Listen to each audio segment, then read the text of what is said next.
the only way to start your day. With us, welcome to the hot seat of the Situation Room.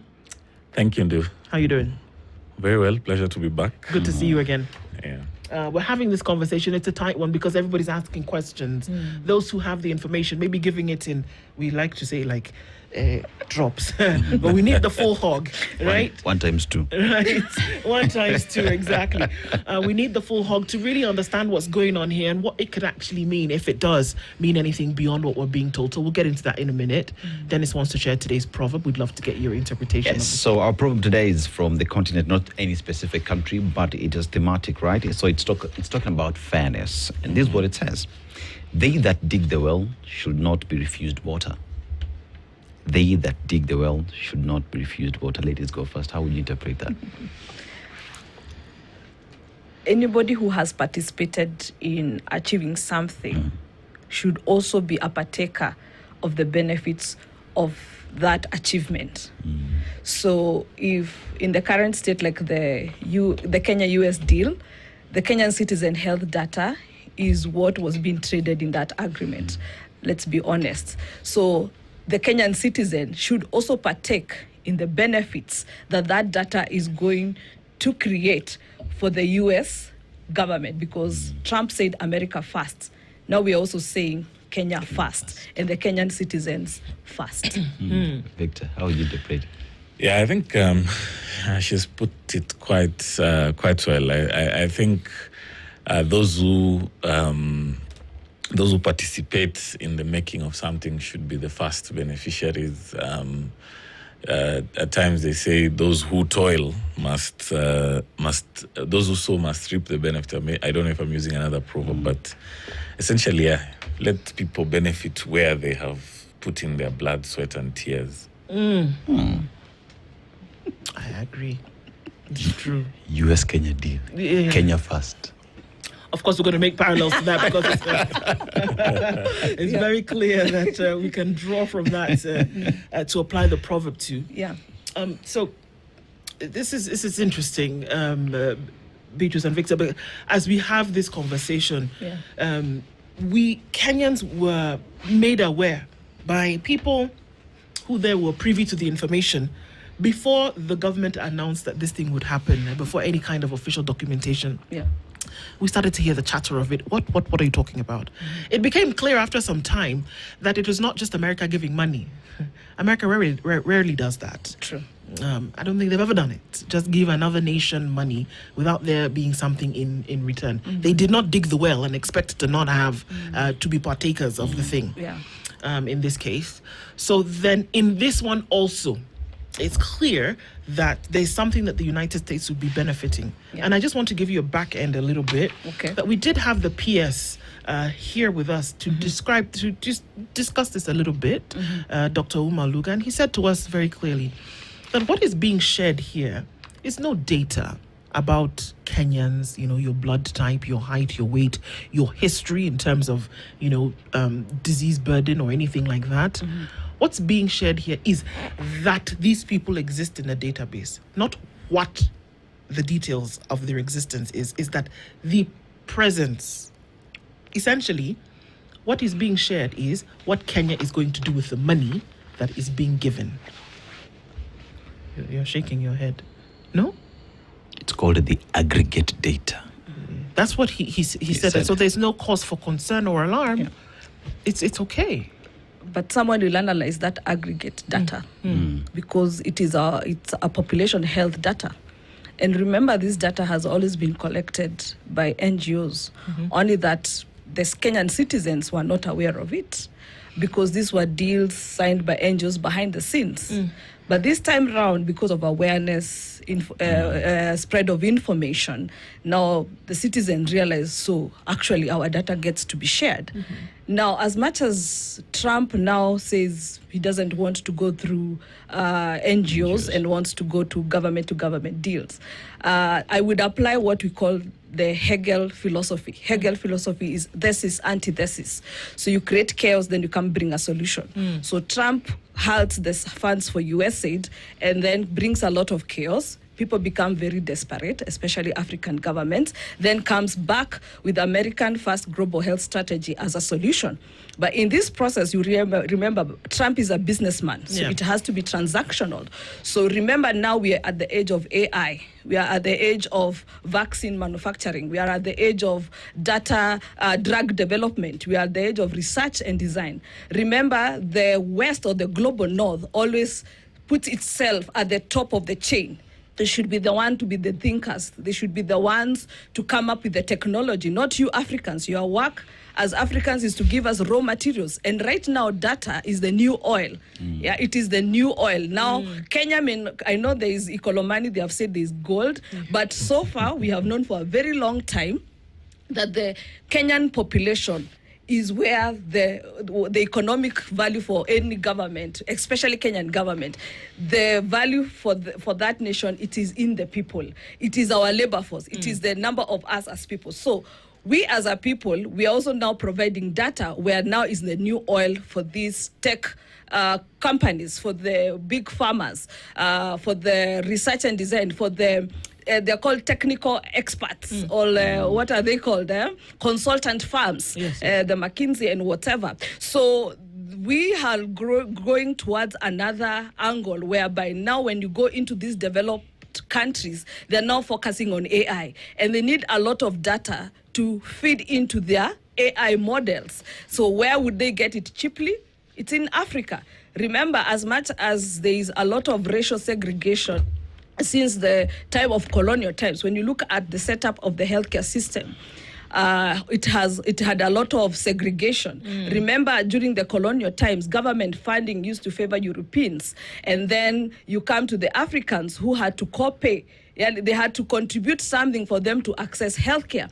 And the aim of them accessing healthcare was to protect the labor force. So when now we got our independence, they didn't change anything. We just got new supervisors who had a similar skin color like us.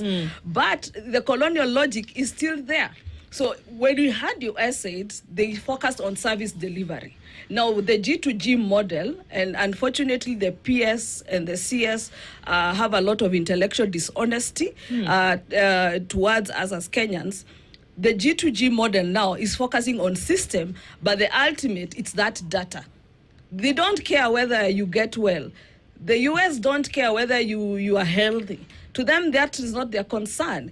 Their concern, can they get your information to actually create their machines, create their drugs that they can come and load over you and you buy using your own money. So it's very extractive. So that's how the whole concept looks like. But they did not want to say that way because they would look as if they are weak. Remember, government can never show you they are weak. But when you read the whole agreement, Kenya was on the weaker side. I mean, there is the aspect that you bring, but then, Victor, when you look into the technical aspect of this data sharing deal, right? So there are words that are being thrown around. It is aggregate, So it is a question of 20 individuals went to this specific hospital and they were diagnosed with this disease. But what is not being shared is it is Victor, it is Dennis, it is Ndu.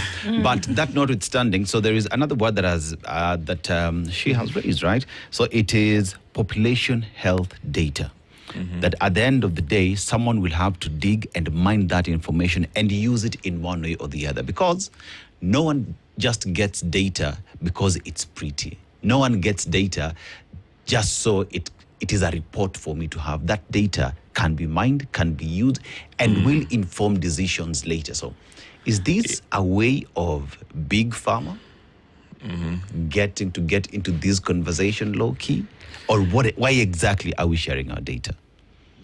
Thanks for that, Aseto.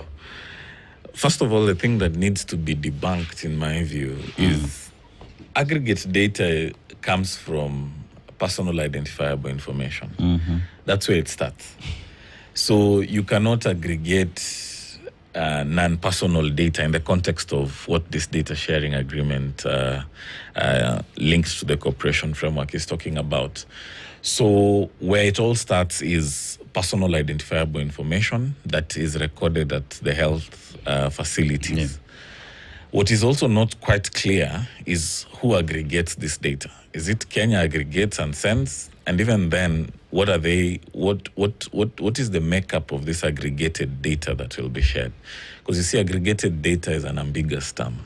You have to, at least at the data sharing agreement level, you have to say exactly this is what we are going to share in aggregate data. But you see, aggregated data still is not a foolproof mechanism. If you have the right tools and technical know-how, you can de-aggregate that data. You can actually walk it backwards to personal identifiable information. Reverse engineering. Yes, you can go back on that. But now you see, if you look at the nature of the deal and the nature of how I understood the data sharing agreement, and given how much it was probably left ambiguous in terms of what aggregate data you're sharing, then the question that came to my mind was, if we don't determine at the start what we are aggregating to share, then the demand will be for all the data that is relevant in that cooperation framework. So that is the first red flag, and I think that's where a lot of people's worries are, because, ideally the argument would have been, the Data Protection Act only protects personal data. And so they would have argued, and the aggregated data is not under the Data Protection Act, but it is built off of personal data. So the Data Protection Act has to apply. And if you look at even the petition that is before the courts by COFEC, one of the questions they raised there is on the question on the data protection impact assessment of this project prior to its rollout. Because you see, the Data Protection Act 2019 provides for something we call a DPI, or the Data Protection Impact Assessment. And it says whenever you're processing data that is likely to, it's high-risk data, it's likely to result in profiling of individuals, then you have to conduct a Data Protection Impact Assessment, through which you'll be able to establish the risks that come with this data processing, and you identify also the mitigation steps. But you see, right now we are flying blind. We don't know what data, what risks will be there and being shared with another country. On the last part to your question, Aseto, data is a strategic national asset, especially health data. The US itself has designated countries of concern where they should not receive this kind of data. The Russias, North Koreas of this world. If we take cue from what they have done, we should also be considering that we are wheeling away our strategic national asset. And then the question that comes after you make that realization is, why must it be done? Should it be done? And do we really understand the consequence of this? And I think we were just sharing outside the room before we came in, and what I was saying is, you're transferring data, say, for 7 years. You have no guarantee and no power to follow through that the data deletion happens at the lapse of this agreement. So you can't ensure it. You can't ensure. And it's a very costly exercise, if you ask me. I remember when 1 year ago we had the decision on WorldCoin, and we got an order that the Data Protection Office should supervise deletion of Kenyans' data on from those systems. But if you look at the cost of just following through that thing, it's very costly. And who has power in this conversation is also the other question. Okay, so wow. So Beatrice, maybe let's look at. Usually, for us to understand, we would imagine that it's two countries having a conversation about certain things. Yeah. We also know, like you said, that Kenya and many other African countries have been put in a desperate position because of truly our inability or actually our non-desire to actually have funds in place that would take care of our sick. Yeah. And so when the United States, which is right within their purview to do whatever they want with the taxpayers' money, they've decided that we're going to peel back a little bit on this funding. They have the right to do so. So it threw all of us into a tailspin, and we said, what are we going to do? Yeah. Right? Yeah. So this is the proverbial carrot. The funds that are being dangled here, because they are, is how you will take care of those who are on lifelong ARVs. Yeah. Is how you will take care of people who need blood transfusions, because we know PEPFAR was handling that. So this is like selling your birthright, like Victor said, your data, the very soul of the nation, for 300 billion shillings, because that's the kind of money that we're looking at. You're selling it away, and you don't know what they're going to do with it. Yeah. What would nations, give us examples of what nations would do with this data that this 300 billion shillings for them is nothing? What would nations do with this? What have nations done? And what plans would they have for this kind of data that would allow you to go into an agreement like this? Yeah. So when you look at the countries like the UK, Germany, for you to access their data, there is a licensing fee. So you see, you're able to generate revenue from that. So like if we were able to store our data, we're able to analyze our data. Anybody want to access it, you charge them. So in essence, it raises revenue for you as a country, right? And when that revenue can be used to fill in the physical space gap. Okay.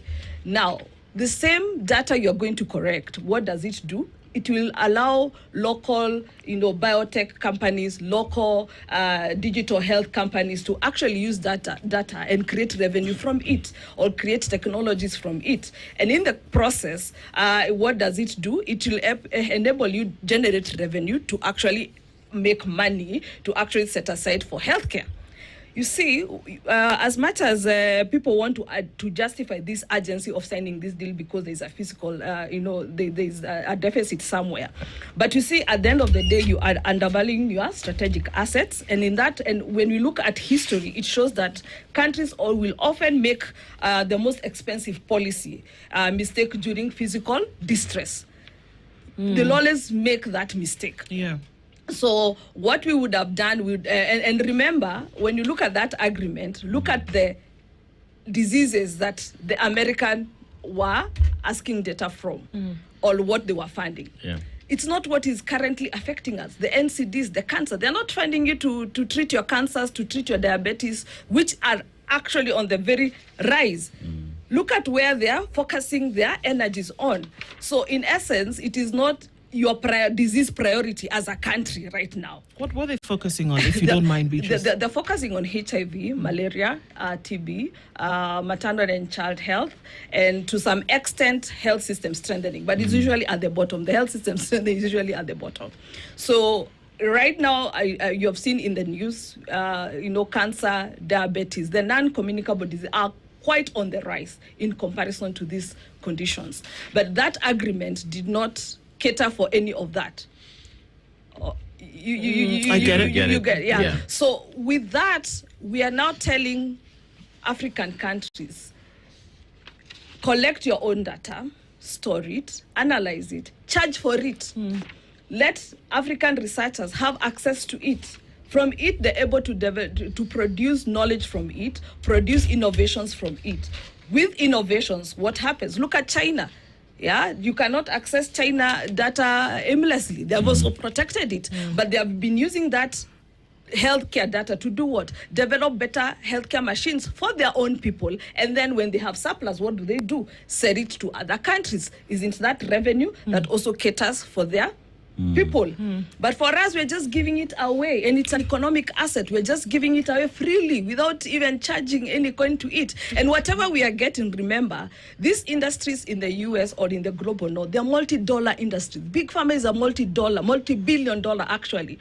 When you look at research and design, research and development in the US, in the UK, it is a multi-billion dollar industry. So imagine a multi-billion dollar industry, and what they give you is $1.6 billion for 5 years.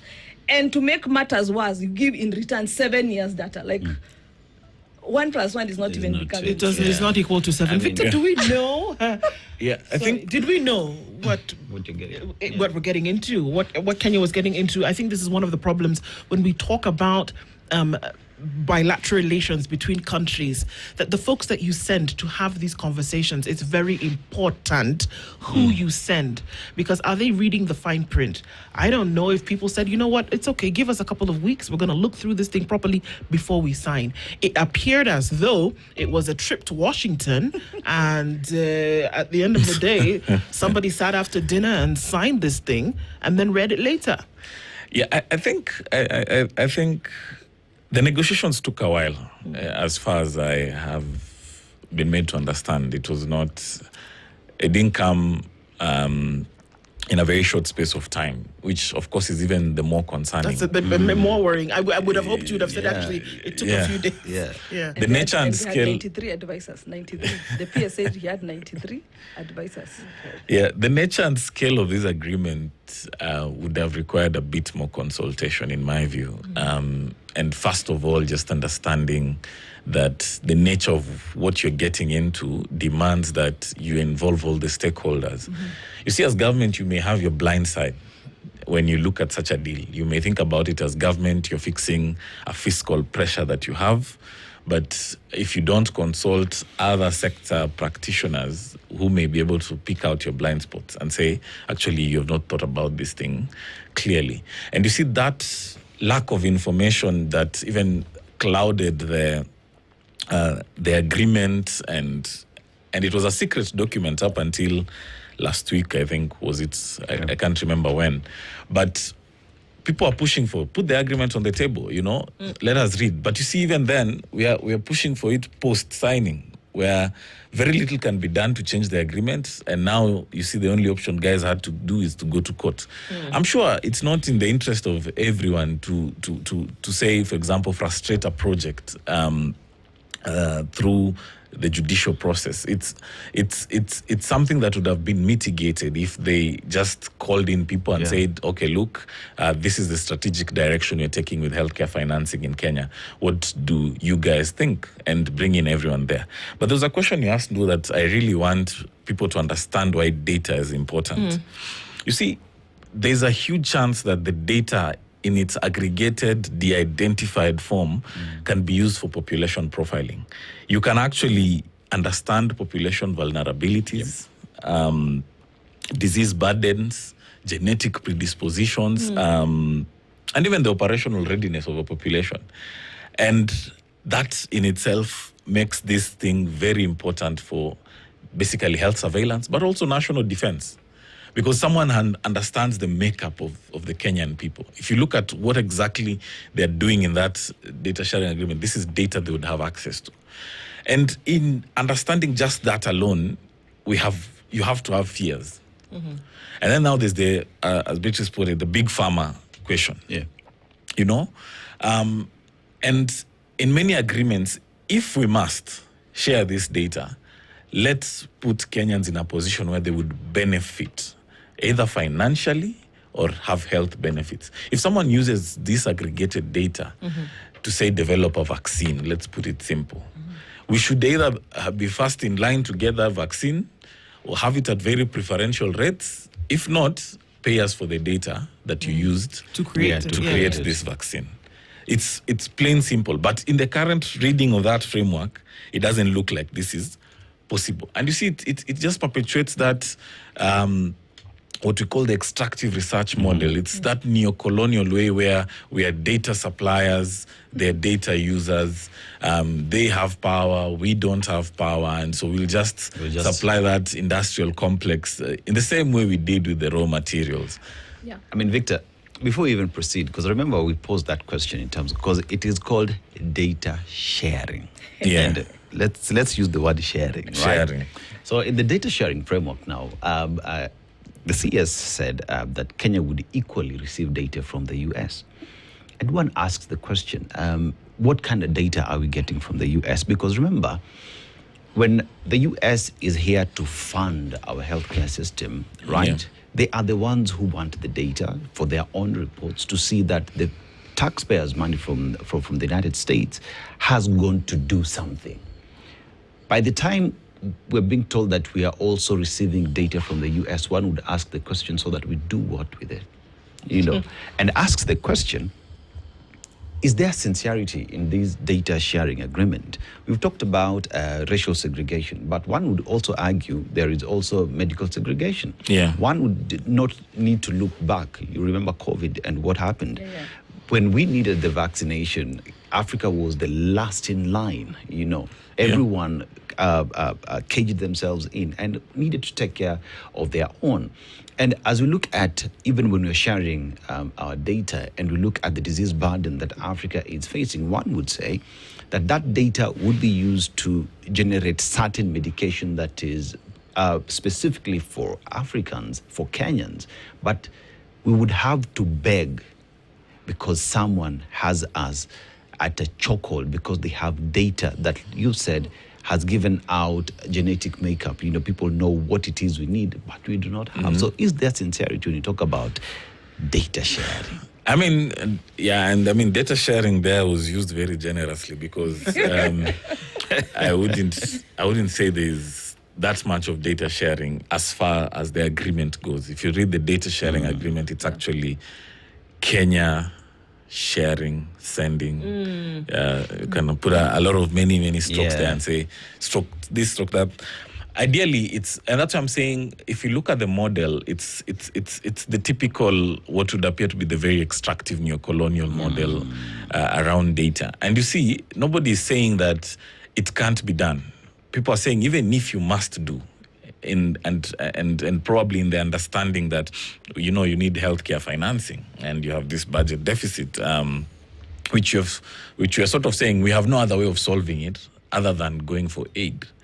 Then there must be guardrails to ensure that this is done in the proper manner. In the current agreement, it has not been done. And you see, the other question that has really come up in the last couple of weeks, especially post this agreement came to our knowledge, is the big question around data sovereignty. Yeah. Who has control? Who has ownership? Yeah. Who can access this data? And can we as a people say we own our data? Data that we have shared externally, data that will not be stored even here. And I know the argument has also been made, NGOs used to do this. And what we're saying is fine. They used to. And I mean, nobody is in disagreement that actually we can go after those NGOs and say, okay, fine, what were you guys also doing? What you're saying is your agreement has come at a time when people are actually more conscious of what's going on. Yeah. People have come, the agreement has come in the context of an America First policy. So everyone is a bit cautious. What would be in it for Kenya in an America First health policy, global health policy? And so when you think about it in that context, you really have to think about what is in it for them, because someone does not give you $1.6 billion just for giving just because you they you're like nice. you. Or you guys are nice. There has to be something in it for them that potentially furthers the America First policy. And so and the thing I've encouraged even my colleagues when they're looking at this agreement is, in the understanding that it is America First, read it from an America First lens. Absolutely. Then you'll start understanding what exactly is going on here. And especially since we're talking about the United States, it's entrenched in the modus operandi that America will not touch anything for which it doesn't bear an interest to them. Yes. That it's, I mean, for all they cared, we have documents of Melinda Gates saying that Africans would drop off the face of the earth because of COVID. So, they don't care. Drop off the face of the earth. But if there's something that is not benefiting them, they're not giving you $1.6 billion. Yeah. They're not having a conversation with you. They're not sending troops. They're not doing anything like that. And as expressive as this is, these are the real conversations. Yeah. That if we look at the extractive nature that these bilateral conversations are made of, it was extraction of slaves in the 1800s to the 1900s. Today, it's still the extraction of slaves, but it's the extraction of everything about them. That we're looking at today. Can we say that if we don't look at it in that manner, then things like sovereignty of nations, things like protectionism when it comes to the very makeup of who you are, if we don't look at it like that, those things will be, they're not even sliding under the carpet. They're in broad daylight, they're being taken. Just the way men were put on ships in the 1800s is the same way your data is being put on an email and it is being sent to someone. It's the same thing. So can we be more careful about those things? And can we now link the problem to our inability to manage ourselves properly that puts us in a position whereby we have to do the proverbial Cain and Abel, where he needed a meal and there was the birthright and it was swapped? Can we not be much more careful about these things? If we didn't, and this is about, can we connect this conversation to good governance? Because, Beatrice, if we had managed our resources properly, if we didn't give way to corruption, if we made sure that money for health went to health, we wouldn't be in a situation where today the whole country is having a conversation about should we share our data or not because of 300 billion shillings. Look at our priorities. We are overfunding State House. We are to a point they're almost spending 25 million in a day. They are renovating State House. Who said we would need to renovate State House? Yet there are people who can't access ARV drugs. You get? We have missed, our priorities are upside down. So in that aspect, you wonder why then do we go with a begging bowl, and on this other end there's a lot of wastage of resources. Look at how much 500 million Kenyan shillings was poured in one constituency during a by-election. 500 million. You can imagine how much that 500 million would have done were it put in these programs that they were going to beg to be given money by the American government. Remember, US said was spending around $500 million to $700 million per year. So that cumulatively in like 5 years, it's coming to around 3.5 million dollars. And you look at this agreement now, it's like it has downsized a little, because you get 1.6 and you as a country, you have to provide 850 million and dollars. But from where, if at all, our budget is way less than 15%, the healthcare budget is way less than 15%, it's around 4.5%. So you've already, we cannot fund our healthcare system because of missed priorities. How will they get even that 150? There you go. So already looking at it holistically, even this government did not have the Kenyan citizens in their mind. They just wanted to sign a deal and claim we have gotten a $1.6 billion money from somewhere. But be as it may, they did not look at the hidden cost. I don't know. When I went through it, I wondered, who are these people? Like, that's why I asked who goes. Victor is yet to tell us who these folks are. All these 93 advisors. You know, the PS claimed he had 93 advisors. And I was like, who are these advisors? Because when you look at it, like in a critical, using a critical lens, number one, already the agreement, Kenyans are fearful. So what does that do? There's now mistrust. So most people will start avoiding public facilities. So what happens? Remember, we also use data to do our resource allocation, analyze ourselves, know what to prioritize, right? Now, when they have realized our data is being sold through data sharing, will people want to go to those public facilities? No. So what happens? You will collect, or I will go lie. I'll go to a hospital and lie because I don't want to give full. So it means you now start collecting wrong data. The moment you start also collecting wrong data, what happens? You'll not be able to do proper analytics. On the other hand, people no longer accessing those facilities because they don't want their data to be collected. So which data will you be using for planning? I mean, Victor, are you looking at the hidden cost? When you look at it now, when you go narrowing down and critically looking at it, you can look at how much damage has been done by Kenya being very weak and signing a deal they do not that understand. hits these people. You look at that deal, Victor, and you also just pause and look at how much as a country we are investing into research and development, So we have always had this data. So let nobody lie that we have never had this data. But question now is abound on what exactly we have used that data for. Someone seated somewhere knows that data is the new oil. I can use this data to determine how much my big pharma will grow and where exactly I will sell these. Medicine that I'm producing. You look at even further into pharmaceuticals that are being used, say in farming. There's something that is banned in the global north, but is being used in Africa. So that means it is okay to produce for that continent because we want to make money. But back here, we will not use the pesticides that are being used. And you just pause and ask yourself, if we as a people, if governments invested into taking this data, mining it, and using it for research and development, such that even if you are going out there to ask for funds, you're asking for aid, you are using information that you've mined and you know exactly what you're targeting and how you will get it. Here, it is a blank check. Use this data as you may, provided $1.6 billion to Konayo. Yeah, I mean, you're very right, and it's one of the questions we have often posed, and not just in this deal, in many other deals. We have a lot of data, and someone would say that actually there's no point in that data sitting somewhere without being utilized. But also remember, it's the country where we, of course, call ourselves the Silicon Savannah.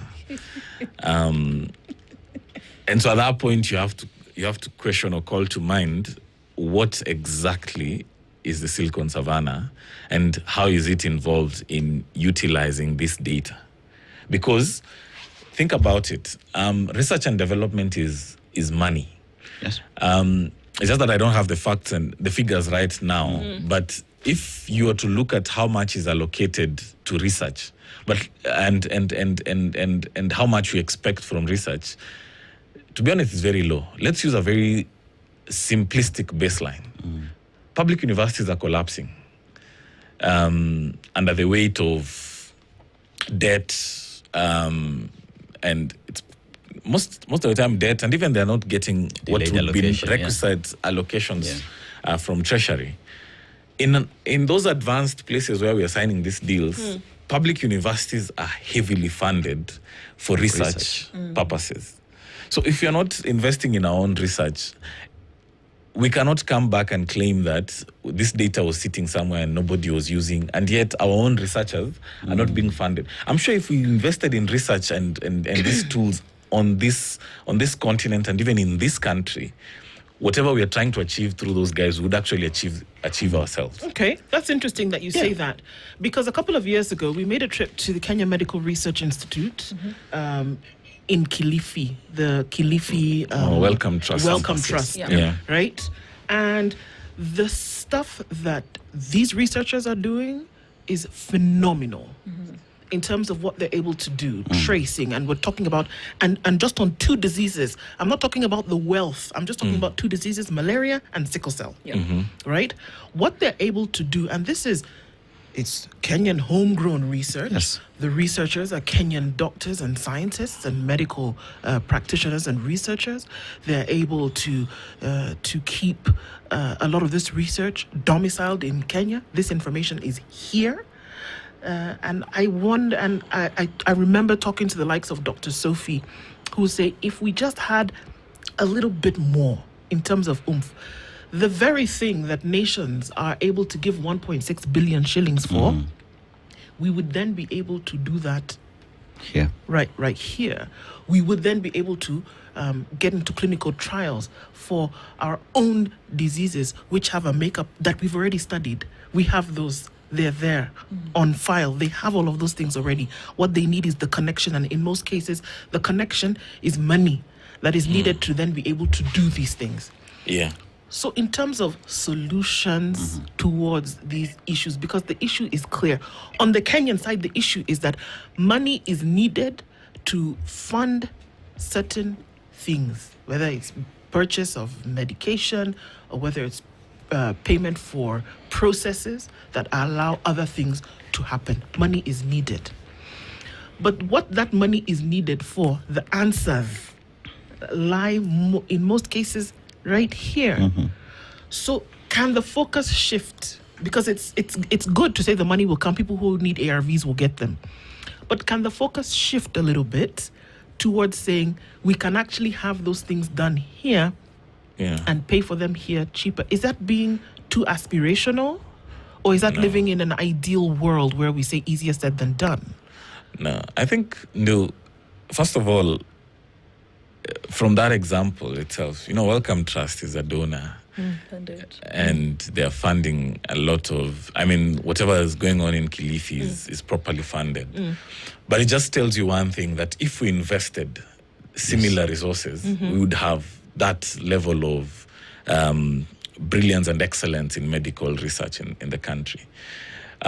We sit on, I know many times guys in the healthcare sector talk about the Abuja Declaration, which stated that, and all these countries were in Abuja to sign that declaration. We said we need to allocate 15% of our budgets to healthcare. I think as far as I recently checked, I think the best we've ever done is an 8% or something. We've never gotten to 15%. No. So, which then begs the question, are these declarations and meetings just paper declarations, good to have, not must-haves? Because that's where we need to start this conversation and say, okay, fine. By the time you came up with a 15% metric or 15% ideal, it was based on something that you thought you could. Yes. Yeah. You could achieve. And you sat there as African countries. Yes.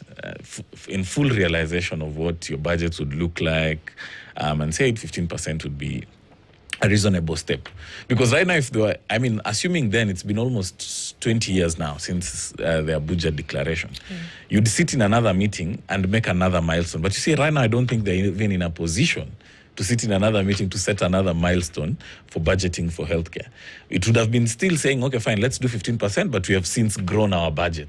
If my budget was $1 billion at that time, now it's to 3 billion. Do I need still the 15% or increase? That is one. On the second thing on the way forward is full disclosure on most of these things. The government needs to understand that we're operating in a low trust environment. Politically, economically, socially, it's a low trust environment. The other factor to note is that data is a very sensitive conversation right now. And it's also a trust economy. If I trust you, I'll give you my data. If I don't trust you, I'll not give you my data. Plain simple. And so at this moment in time, full public disclosure would have helped right from the point where this was being negotiated. And say, we are thinking through our healthcare financing, and these are the options we have on the table. Get a discourse going on, call your stakeholders to the table, and have everyone there. Because you see, one of the main concerns of the petition that has been filed and successfully gotten interim orders is the issue around just the public participation bit. Right, yeah. You can't go sign such a major deal and you have not consulted your people. Even then, disclose exactly what you're aiming to do here. Then people are able to participate. The next thing is around the data protection impact assessment.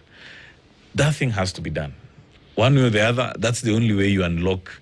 Because you see, it's a very detailed process where you identify the risk, you identify what processing will happen, and at that point, you'll be able to actually tell us, this is the personal data we are collecting at the healthcare facility or whatever is in those electronic medical records. This is what will be aggregated. And from this aggregate data, this is what's being shared with the United States.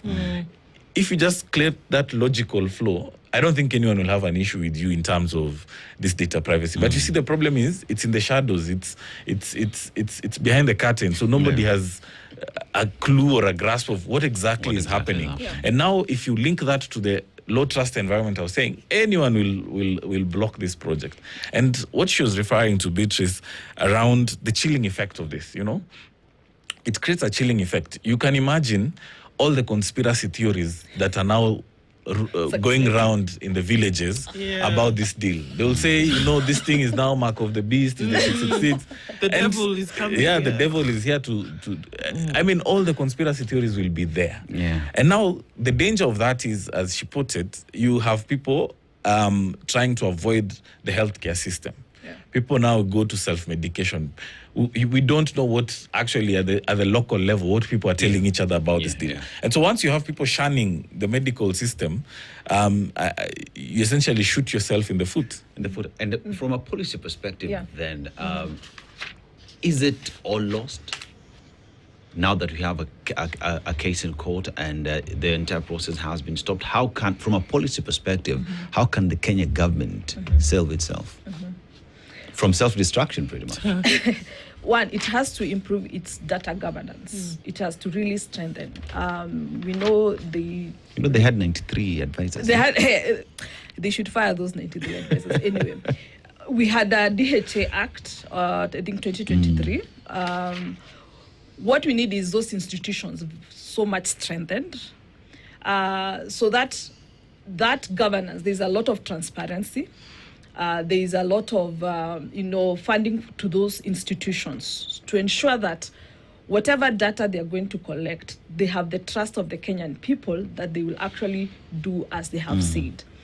But when we have individuals, who, for example, can siphon share money to ghost facilities, and then we see nobody is being reprimanded for that, your guess is as good as mine. They're the ones signing deals. It tells you those institutions are very weak. Okay? Yeah, these are the same people going to negotiate on our behalf for those American deals. Okay. The other thing is that we need to ask ourselves, I hope future governments, because hope is lost in this one, but with the future governments, what we want to say is that they can look at our health data when it is well stored, aggregated properly on our side, like Ndu has said, the Kilifi and all that. And we look at it for future, how we can use it at a higher leverage. I wish they were able to have this in store and say, we have a higher leverage to ask for more, or for better terms, or for better benefits. But they went with a begging bowl. That's the unfortunate thing. They went with a begging bowl. So they need to look at the hidden cost. Remember, aid is temporary, but data is permanent. Aid will always be temporary, but data will always be permanent. Remember when even USAID shut down and went with all our data, the Kenyan government was left in darkness.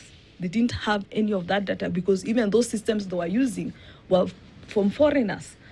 So, and whatever went, we don't even know whether we'll ever see it ever again. So that is a permanency in its essence. So let's enforce data governance laws. And I like what Victor here has insisted. That data governance is where our focus should be. And I think the courts should really reinforce on that. That until those setups are well placed, they can show a good logical framework, then we as Kenyan citizens will still be very skeptical with this government when it comes to the future. Analyzing our data and actually protecting our data in the long haul. I mean, it's interesting that the courts have waded into this, obviously, with that petition that was taken to them by Senator Okiam Tata, to see what then happens. And perhaps there will be an insistence on, clear paths and then, coming back on that agreement and seeing what can be done with it. But that to have Kenyans aware of what is going on, I think continues to be an exercise that we cannot be lazy about engaging in when it comes to these things. Yeah. Thank you both for being here this morning. It is not just a Debbie Downer session, but essentially for us to be aware of these things and to insist on them. Beatrice Cairo is a health economist and public policy expert, joined by Victor Ndede, who is a tech and human rights expert. Thank you both for being here with us this morning. And even as we continue with these conversations, what's your plan as you get into it? The folks at ICA Lion are saying, we're getting into the place where you'll be sitting around family and friends over the next couple of days, and everybody's going to have a plan. You're kicking it, you've done a good job, you've gotten into the workspace or into the business space, and you're not quite sure what to do, and you're not quite sure. This is The Situation Room.